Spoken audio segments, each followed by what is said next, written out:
Board Game Academic Podcast, where we explore the crossroads of scholarship, play, and practice.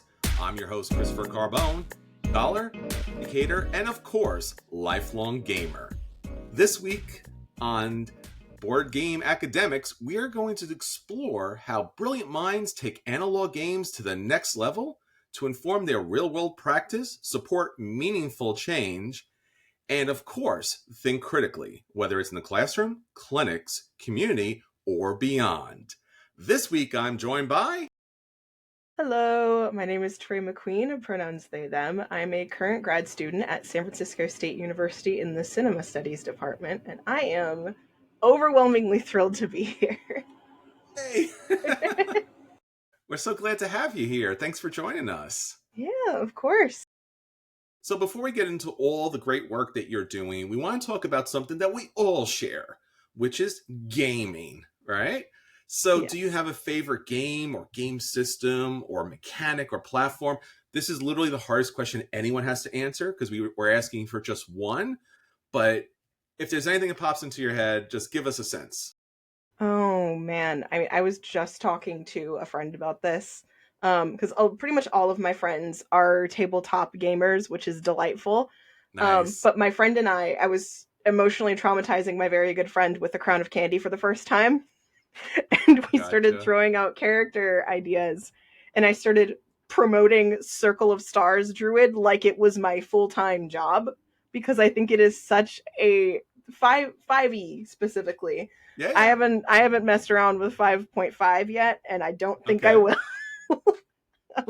That's not a problem. Yeah. But Circle of Stars is kind of one of the most slept on druid subclasses of all time, I think. Sure. And it's so useful because I'm playing one right now in my long-term campaign. We actually just passed 4.5 years for this game. Wow. But we're level 20, so I'm six in Swashbuckler Rogue and 14 in Circle of Stars, which is really useful because I can do now with Starry Shape, I can be partially incorporeal and have resistance to bludgeoning, slashing, and piercing damage, which is very useful in a fight. You're like, now you hit me, now you don't. Yeah. It's like, actually, is that bludgeoning, slashing, and piercing? Let's cut that in half, actually, because I am, in fact, see-through. So. You didn't see that coming, I tell you. Exactly. Fantastic. Good stuff from my DM. I also have a niche board game. I have a niche fandom board game collection. Excellent. That I'm very proud of. Okay. So far, what started it is I actually found Star Trek the Original Series, like one of the limited collector's editions, at a thrift store for $15. Excellent. So I grabbed that and I was like, let me start building a collection. Yes. So then there's this a musical group called American Murder Song, which is started by Terrence Zudanich, who, if you're like a horror fan, like horror musical fan, played the Grave Robber in Repo the Genetic Opera and was the Devil in the Devil's Carnival franchise. And then his co-songwriter for the Devil's Carnival franchise, Sarah Hendelman, they did their own like horror folklore Americana group called American Murder Song. They wrote an album about the Donner Party and then made a board game about the Donner Party, where you play as survivors of the Donner Party. It's a great game. I bring it to everything. In fact, most of my friends demand that I bring it to things because it's such a fun game to play. It's like Evil Chutes and Ladders for people who were fans of the Donner Party. Well, I guess as long as you start and end with the same number of friends after playing that game, I think that's okay. Mm-hmm. It's very entertaining because it's like little historical things that actually happened during the Donner Party are on like all the cards and like on the actual board itself. So you're actually learning while you're playing, which I really enjoy. And then I have there's an independent game company that did a really cool The Boys board game called This Is Gonna Hurt that's based off of the comics. Sure. So I ordered that a while ago. I haven't played it yet just because it's very complicated and I don't have enough friends who've read the comics who live close to me to play it with. And lastly, the most recent edition is this really cool Jonathan Strange and Mr. Norrell board game that somebody made, which I was obsessed with because I love that. Like, I love that novel. and I really enjoyed the show because I think it's one of the best book to film adaptations that exists on the market. But yeah, I just have that, and then my beloved Circle of Stars Druid subclass, and that's kind of the scope of my broad range of things that I enjoy.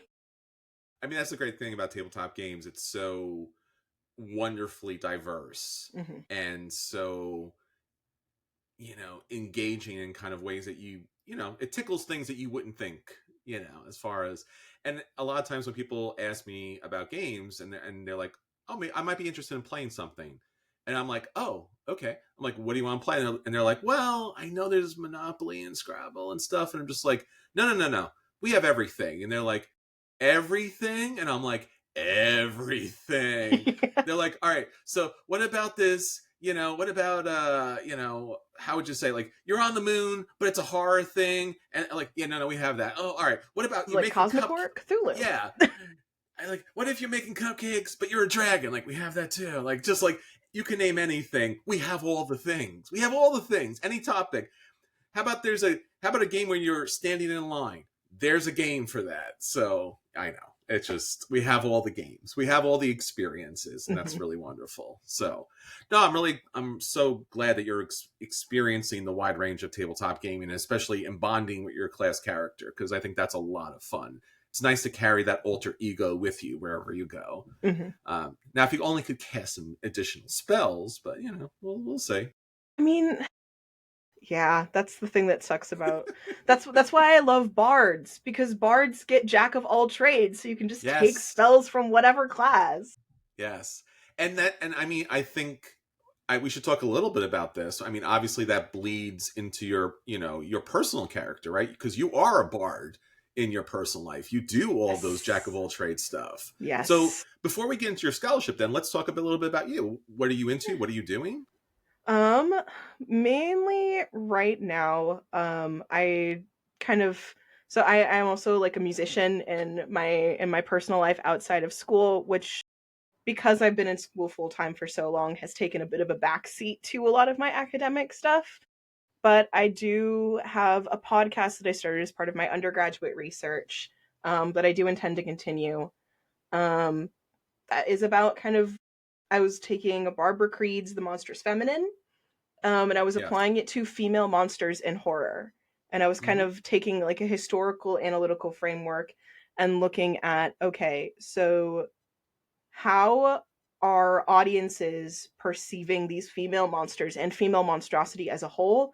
And then how does that connect to this idea of linguistic violence? So I kind of was looking at the connection between those two things. So I was using the films, and one of my main primary source for that was the reviews of these films. And especially when you're looking at things like She Creature, the 2001 film, with Carla Gugino. You've got Jennifer's Body on the list. And it's like, how are people talking about not just the female characters in these films, but how are they talking about the women who play them? And that's one of the most interesting things, of course, is going to be to dive in how people hypersexualized Megan Fox coming out of Jennifer's Body. So, but it's a very interesting thing to look at, because I'm having to comb through like the cesspool of the review internet that is Rotten Tomatoes.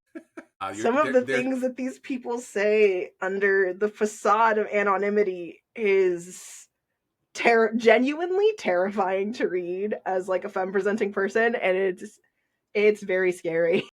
Yes.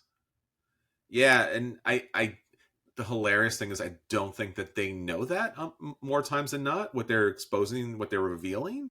Absolutely not. And it's so deeply ingrained in a sense of their own personal self and their own inadequacies and weaknesses and fears and doubts, that's just like, wow, like you almost feel bad for them, almost. Like Yeah, like the next step below the world's tiniest violin, That's right. What would that be? I'm not really sure. I guess an even smaller violin. Really. An even smaller violin. Yeah. If that's it there. The world's even smaller violin. I think so. We'll have to make that just for them.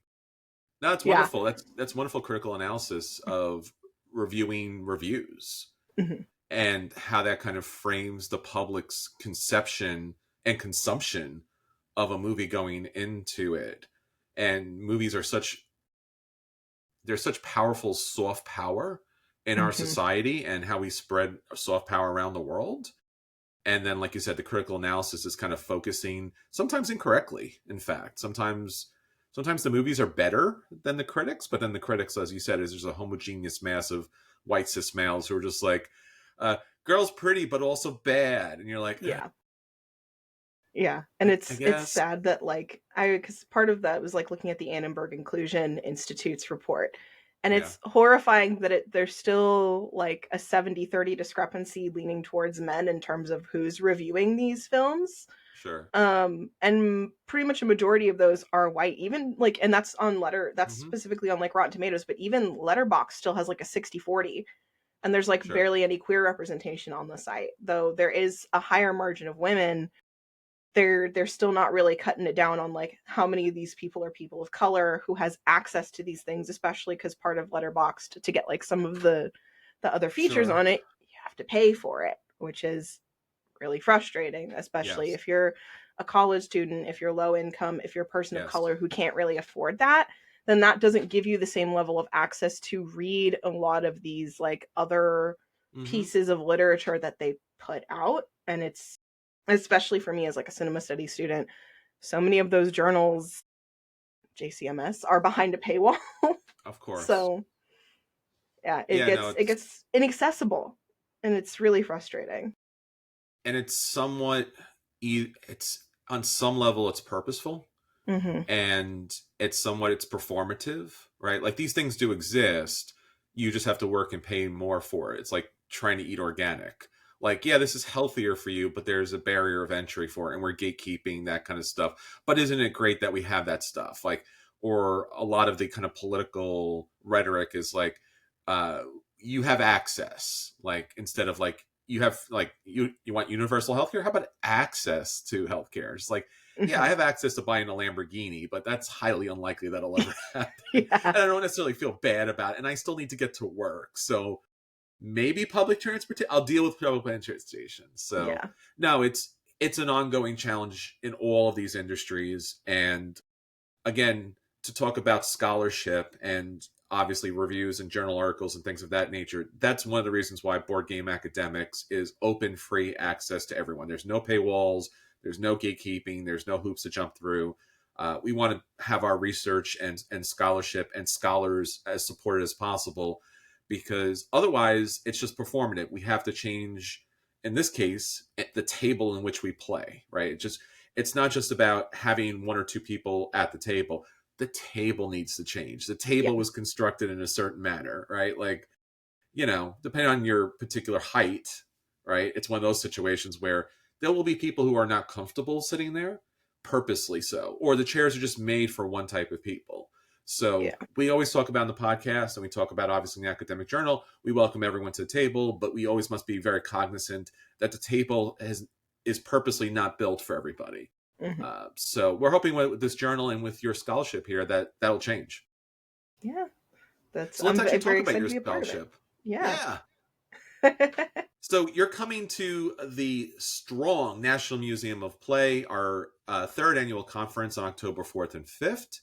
And we're really proud and have a pleasure to present your research here and your scholarship. So tell us the name and tell us about it. Yeah. So, my scholarship is currently Laws Are Threats, the Cubby's Marxist Ideology and the Politics of Humor in Dimension 20's Fantasy High. Which, if you know anything about Dimension 20 or Fantasy Mhm. High, you know exactly where I yoinked that title from and why it is the only conceivable thing that I could have named this paper. Sure. Um, but yeah, I think what really interested me in that is kind of, it's like Fantasy High was actually, I think, the third campaign that I Hmm. watched from Dimension Yes. 20. I think it was Escape from the Bloodkeep first, then Crown of Candy, then Fantasy High freshman year. Sure. Um, And but this is I, online RPG play yeah. with actors and performers. Hmm. But what really stuck out to me was, I think when the Cubbies were introduced, because like that's not the only gem of like very, very Marxist wisdom that Bud Cubby drops to Yes. the bad kids throughout that campaign.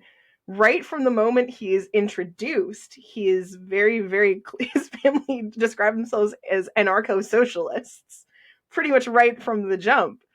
But I've always thought it was really interesting how like Bud Cubby talks to the bad kids, and then there's this immediate shift in how they think. Pretty right off the bat, especially for Adine, I think, and Fig, who are the ones who I think internalize it the most, because you can see it's very reflective of Bud Cubby says a lot of these things that are backed up by this information that he gives them. And that I think really helps transform Fig's character arc going forward into the end of this campaign and then junior and senior years as well, because the Cubbies keep getting mentioned not just in Fantasy High, but they're also mentioned in the Seven. But I just the idea that for a lot of like younger audiences, because Dimension 20 is just a little bit more accessible than something like Critical Role, like Yes. it's for a lot of younger people, because Dropout has a relatively younger audience for a lot of its shows, because it's one of the cheaper streaming services and it's more accessible, is a lot of young kids' first introduction and interaction with this kind of high-level Marxist thought. Yes. And because Brennan comes from a philosophy background, he does it in a way that makes it more accessible, because he's saying a lot of these very high-level concepts, but he's doing it in a way that your brain is able to comprehend it if you're younger and you have never really heard any Marxist thought before.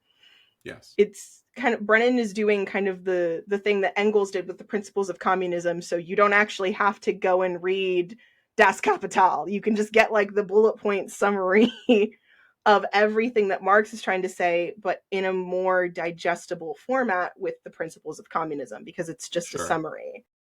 And I think Brennan does a really good job of doing that, not just in Fantasy High, but across it. I mean, like across the gambit of the campaigns he DMs for Dimension 20.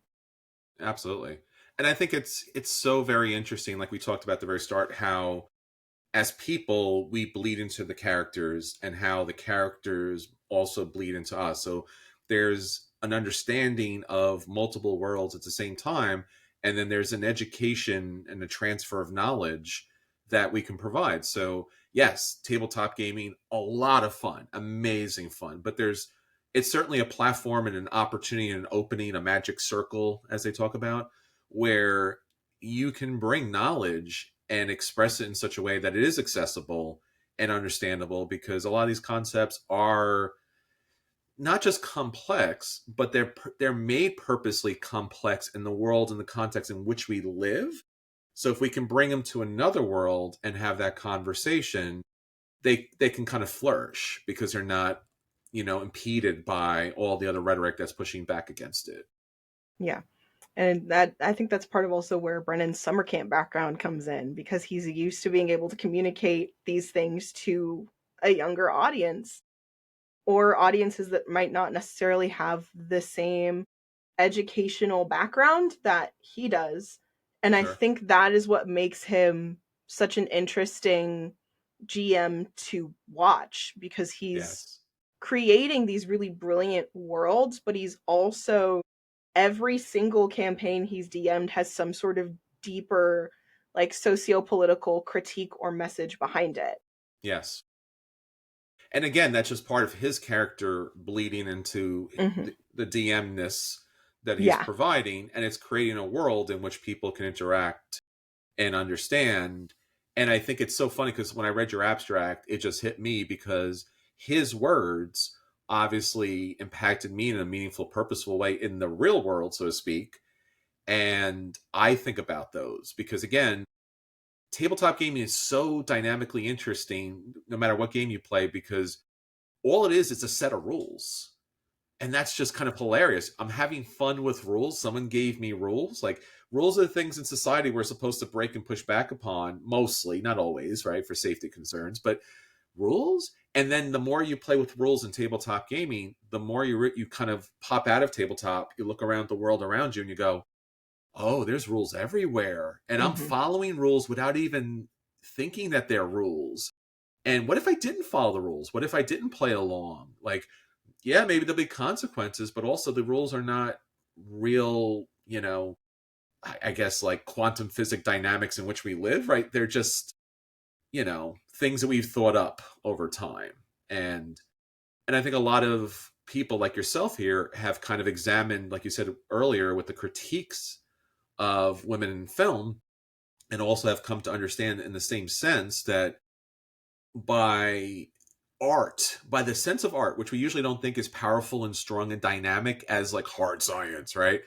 But by that art, by the play has created culture. That rhetoric, those reviewers, they have created some sort of culture, a lens in which people now view those films. And it's so amazing here that, take something like Dimension 20's Fantasy High, which again is just art, but art is so subversive and persuasive that for me and for you and probably a lot of other people out there, it has created that soft power became hard power. I now think of the world differently. Yeah. And I like laws or threats, obviously, because that's kind of the quote that's always kind of gone pretty consistently viral for Dimension do you know the 20. whole quote? Do you know the whole one? I think we have to look it I up. I do. I'm gonna pull it up. Yeah. I have it pretty close at hand always, because it is. Well, unfortunately, I still have yet to be able to snag the mug off the website because it is always sold out. Yes. But all right. Laws are threats made by the dominant socioeconomic ethnic group in a given nation. It's just the promise of violence that's enacted, and the police are basically an occupying army. You know what I mean? Done. And then he pulls a. Never forget the lit Molotov cocktail coming out of the mailbag. Yes.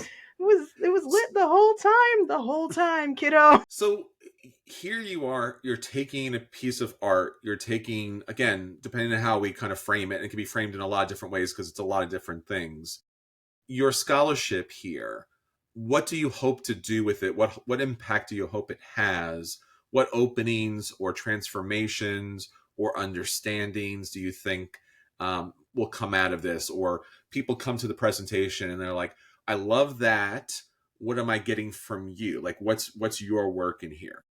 I mean, I think part of it is just making people aware, like, hey, like, because one of the things that I was looking at in terms of turning my scholarship towards like TTRPGs and like board game play was I wasn't really seeing it done from the lens of the background that I come from, because I come from a theater background, a history background, because two of my undergraduate degrees are in history and theater and performance studies. And I've been playing like various tabletop games for going on 9 years now. And I was seeing like all of this scholarship on like TTRPGs, but I was only seeing it from like a sociological or a psychological standpoint, or like a mathematical standpoint in terms of like how people are looking at TTRPGs. But I was like, nobody's really looking at this as like cinema until literally this January, when JCMS released the actual play as actual art part of the journal, which I was lucky enough, shout out to Misha, one of my professors, downloaded it and emailed it to me because like, this seems relevant to your research. And I was like, it is absolutely relevant to my research. 100%. Yeah. But it's just now that we've hit Critical Role's 10th anniversary. We're getting into 11 years of the Adventure Zone, 7 or 8 years of Dimension 20 and Dropout, that people are now just starting to recognize, oh, okay, so this media streamed like TTRPG content is having a very deep impact. Like a lot of the protests that you were seeing, there were people posting their Dimension 20 signs. Like there were so many people who had the laws are threats quote on signs at the various protests that have been going on over like the past like few years.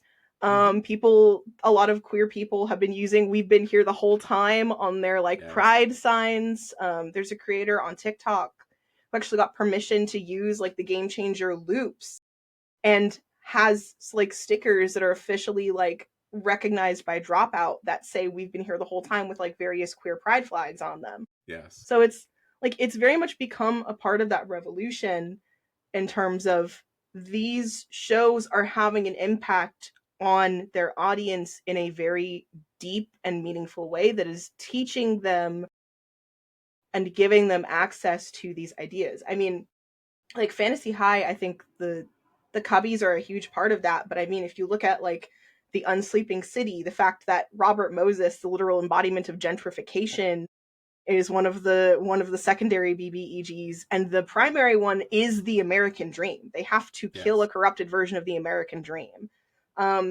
Starstruck Odyssey is like very deeply anti-corporate, and it is very like the whole subplot with Gunny's medical debt is like a hugely relevant thing, especially coming out of like Luigi Mangione in that case with United Healthcare, which was the whole thing was sparked by the fact that they were going to start charging people out of pocket for anesthetic, which is insane. I mean, even Gnosis in there could be an example of like like this idea of like corporations corrupting pre-existing technologies, and like this idea of a universal being that is designed to help that could so easily be corrupted by a corporation or the military, especially with Amercadia being very based on the United States military industrial complex and its abuse and manipulation of soldiers with Norman's subplot. So there's like all of these different things. Cloudward Ho now too, looking at this idea of exploration and versus exploitation. Never After dealing with like how they're fighting explicitly a set standard status quo and saying, how can I as a person, as a being who has the ability to think about these things and is aware of the world is a certain way, what can I do as an individual to change that status quo? So I mean it's there, and that's just the ones that I could think of that Brennan has DM'd. That's not even considering like Abria's work with the channel. That's not considering some of this like the side quests. This is just the Intrepid Heroes. Like, so it's very present in all of the work that not just Dimension 20 has done, but Dropout as a whole. I mean, they've always been very forward with that, just with like how the function of how Dropout as a streaming service and as a company functions. Yes. And they're drawing incredibly large stadium-sized crowds. I was lucky enough to be able to go to Battle at the Bowl, actually. Yes. Wow. So it's like seeing the Hollywood Bowl full of people just there to watch a bunch of nerds play Dungeons and Dragons, seeing them sell out Madison Square Garden. Yes. Like it's this huge almost like counter revolution to the influx of just awfulness that's happening, not just in the United States, but worldwide, global. Sure. So I think the general thing that I'm trying to get at is with this research is there is an incredibly deep impact that these games that some people are like, oh, they're just games, are having on a lot of people. And it's not just young people, it's universal audiences are like getting access to a lot of this information that can sometimes be difficult to get to because you don't know where to start. I mean, I was lucky enough to have a professor who taught this really brilliant class, Marxist Perspectives in US Politics. Shout out to Dr. Frank Barajas from CSU Channel Islands, which is where I did my undergrad. But he gave us a list of all of these people to read. Like, yeah, we read the basics, we read Marx, we read Engels, but those things feel really inaccessible if you don't have like a certain like level of like academic language skills.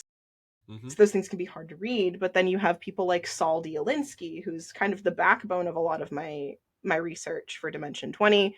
You have a lot of like communists of color. You have Angela Davis. But like, it's a way to make these messages more accessible through the power of this incredibly like well thought out collaborative storytelling. Yeah, I think it's transformative in that nature. I we're seeing a population and multiple generations just kind of take to it in a way that I don't think we've seen anything like this. Mm-mm. I can't think of a medium that's really taken us up, and I really appreciate your research here and your scholarship, because I think it's a conversation that we need to have on a deeper level. I think because we could kind of skirt over it, like, oh, this is funny, this is dynamic, and like, no, something's being said here, and let's take an opportunity to listen and reflect a little bit on that. That's wonderful. Oh, give me an idea of what's next. You do the scholarship, you come to the conference, it's awesome. People Yes. cheer, they give you feedback, you write some awesome stuff. Our readers go through it, they help you kind of polish it. Our editorial team polishes a little more, it gets published. You become worldwide famous, you're lifted wherever you go. It's fantastic. But what else? What else? What's next? What else are you doing? What else should people know? I mean, that's kind of the thing that I'm thinking about, because Okay, this is my last year of my master's degree. So excellent. as I am working on this research and this scholarship, that's also going into informing my thesis that I will be writing Yay. in less than a year. Which my friend who just graduated with his, it loves reminding me of. Um, but that's kind Well, of what I'm trying to figure out at this point, because like as someone who comes from like a performance background, yes, getting jobs in those fields as a person of color can be unduly difficult, yes, because there's like these huge barriers of entry, again, like financially. Like a lot of these casting sites are charging, sure. like, I think last time I checked, Backstage was like $300 a year. Casting Network is 400. I'm like, Yeah. I can't afford that. Just No. straight up can't do it. That's more than my car bill every month. Yeah, of So, course. like, it's I would ideally like to do something in terms of TTRPG and like production. I have my eye on like a few different production companies like in LA in the Bay Area. I have job alerts for Dropout on LinkedIn, so when those things come available, I'm looking into them. But it's also, I'm all the way up in the Central Valley, so it's like Yes. hours of moving that were involved in me getting down to LA. Yes. But like, it's part of that is just I'm trying to think on what are the next steps, but it's also kind of balancing that with the very gentle balancing act of I'm still finishing up my master's. What Sure. is there available for me with the background that I have that allows me to do all of the things that I want to do? Yeah, and that's what we're hoping that our conference, our academic journal, and Board Game Academics just generally could provide for emerging scholars is, here is me, here's my work. What else can I do, and where can I go with it, and how can I focus it, and how can I create a community around it?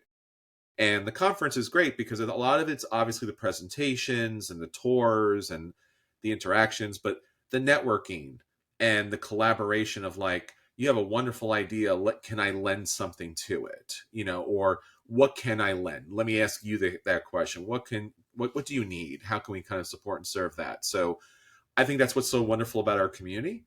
And obviously, we want everyone to join us at the conference, because we'll be able to have those collaborative conversations together. You might hear someone else's presentation, you might see someone else's game demo, there might be something at the museum, you might be able to create a community group right there and then.